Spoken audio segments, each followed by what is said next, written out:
Hi Angels, I'm Franicsco Angel, but you can call me Franny, and welcome back to Crazy Angel Films. And today, ooh, we have a bit to talk about. Today we're going to be talking about A24's Bring Her Back, directed by Danny and Michael Filippo. Okay, I'm going to start off with like the non-spoiler section of this, and then I will give a spoiler warning for when we go into more details about the film. So first of all, I wanted to say I love Talk to Me. That was my favorite horror movie of 2023. So when I heard that they were coming back, Danny and Michael, and they were making another movie with A24, I was like, I don't care what it is, I am sad. So I watched the trailer. It looked really disturbing. But no, I loved the vibes of the trailer, and I was in. I was all in. So I went in there, and I just wanted, I was hoping to go in and experience something similar with Talk to Me. But for me personally, this exceeded how I felt with Talk to Me in almost every way. Just like Talk to Me, this has very strong sound mixing, and like every little sound, every little like touch, rub, like you can hear it in the screen. It makes all the more intense and grotesque scenes more visceral and like just gut wrenching. They just do such an amazing job with sound, and I really loved it. The cinematography, I really liked the cinematography in this film. It felt very purposeful. Like there are a lot of shots that like you can tell were like planned out and they're meaningful, and they all help to bring this like very dreary, dark, uncomfortable atmosphere to the film, and they really elevated it. And I just really love the cinematography. There are a few shots. I think there's like that one shot of the trailer that I really loved where someone's rubbing blood on the window and blah blah blah. So when this movie ended, I did not expect me to be there. Like I had like tears in my eyes. I was just speechless, and I just sat there for a whole minute.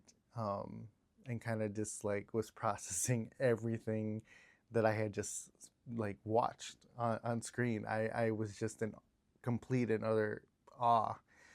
Um, this movie, I did not expect this movie to have hit me emotionally as it did. While I like the characters in Talk to Me, I think they're human and sympathetic, very flawed. Um, I think they did such an amazing job with setting up these characters again to feel real, to feel tangible. So when like they're like there's something bad that happens, or they're in like situations, you actually like feel for them. Um, yeah, in terms of like the imagery in this film, there's a lot of disturbing imagery that I really loved. I loved all the scenes with the VHS tapes. That's all I'll say about that. But the VHS tapes, all those parts were very great. I can't recommend this movie enough. Like I don't get scared in films, and I wasn't terrified in this, but like I was uncomfortable and I was squirming in my seat, which nowadays does take a lot. So like the fact that this film could get that out of me is like a huge testament to the practical visual sound effects that they were using for the more gruesome, gory scenes. I can't recommend this film enough. I actually like really loved it, and even as I'm recording this, I'm still processing it as a whole. That's where I'll leave it at in my non-spoiler because there's just so much that I want to talk about with spoilers. So if you have not watched it, please stop this video, go watch it for yourself, and then come back and finish it.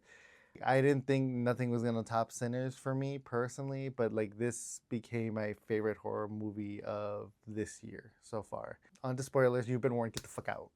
So here's my thing. This story is very much another story about grief, which we've had plenty of stories about grief. And I was telling my friend Kylie the other day that I feel like grief is always going to be a topic that we're going to see in horror movies because it's human, it's relatable. We all go through grief in different phases, different types of levels of grief, and I think it's just something that's so relatable. The villain. Let's talk about Laura. I loved Laura as a villain because she was very dark, very manipulative. The fact that she was a counselor and she used that knowledge to constantly manipulate and gaslight Andy and Piper to, to get the results she wanted, because she knew exactly, as a counselor working within the system of the foster, as a counselor working with the foster care system, she knew exactly like what to do to make it seem like he was off his rocker, to try to get Andy out of the picture. Her gaslighting and everything was top tier villain. Very despicable. Obviously what she does to Connor, that Connor is like this kid, which by the way threw me off because by the time they got there, I knew where the story was going. I don't say that in like a, like, that took away from the film, because I wanted to see how they got there. But I knew that like she was gonna try to bring back her daughter, that she mentions that she had a daughter who was blind. Um, and I thought, I was like, oh, is the daughter in Connor? But like when I found out that Connor was still in there, like that threw me off, and I was like, oh my god, like this little 10-year-old kid is still trapped in there while like all these horrific things are being done to his body. Put a pin on that. Going back to Laura, in the opening scene, it's very like, if you don't watch the trailers, if you don't know the synopsis, you kind of go in, and I feel like Laura would be that character, that quirky aunt, fun character in a sitcom. Like she's very quirky, she's very like, the way she dresses, like she's that kind of character. Like if this were like not a horror film, I think it adds like, again, another layer to her. I think the best villains are villains that don't exactly like know or understand or want to accept that what they're doing is wrong. In their heads they justify the means. For her, there are a lot of times in the film where you see like glimpses of humanity in her.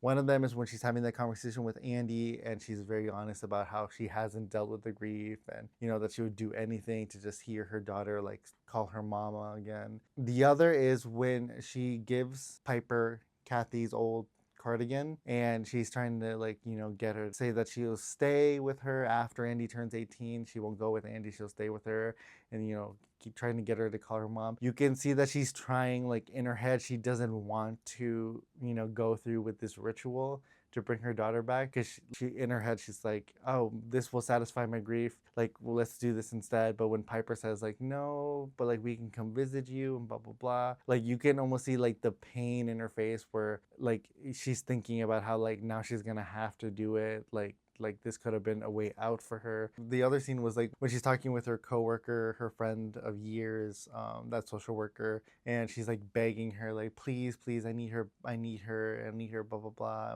What I'm trying to say is that Laura, despicable character, okay? There's no justifying what she did to Connor, to Andy, and Piper.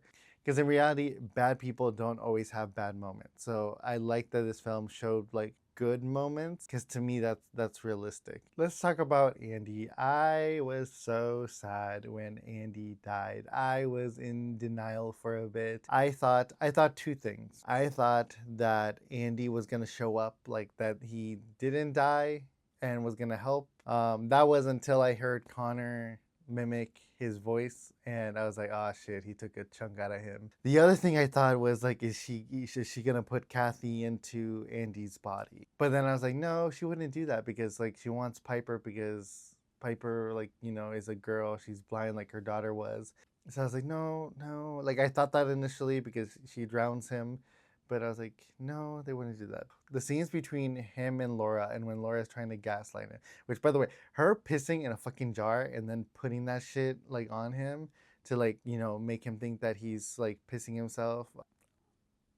Disgusting. There's a lot of moments where like, with the alcohol scene, where like you can tell like he's like not comfortable with her like giving Piper, an underage girl, alcohol. Or like, oh, the funeral scene where like he's like, yeah, like look at your dad, like kiss your dad, blah blah blah. He's just like full on like traumatized, not wanting to, and she's like crossing that boundary. Like I felt bad. Like he really cared about his sister, and there was something really relatable with Laura getting him to open up. When Laura got him to open up and he was talking about his sibling dynamic. His dad married her mom, and like she was brought into the family, and that like she was kind of like the child he always wanted. Because of that, the dad would hit Andy when he was younger. He would beat Andy, but Andy never let Piper know that.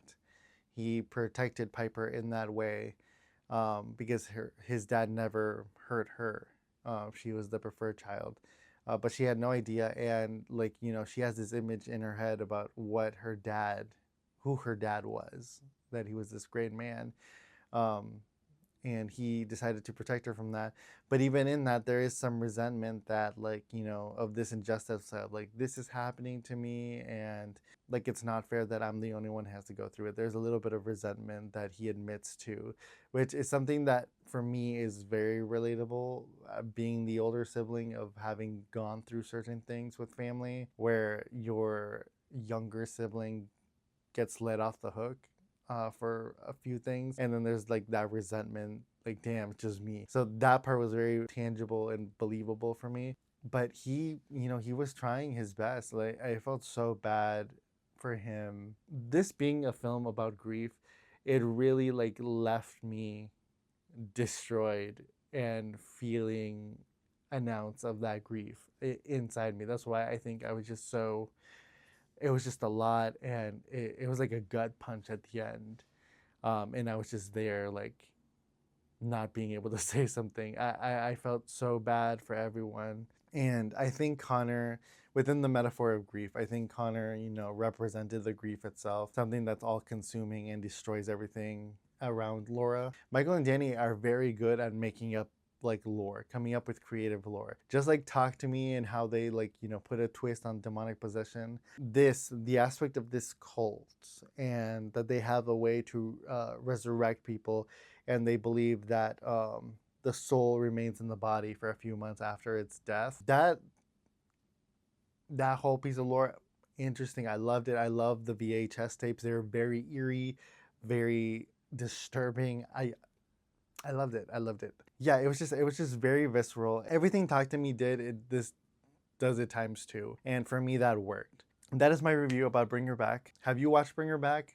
Let me know down below. Don't forget to like and subscribe. Thank you, Angel. Stay tuned and stay spooky.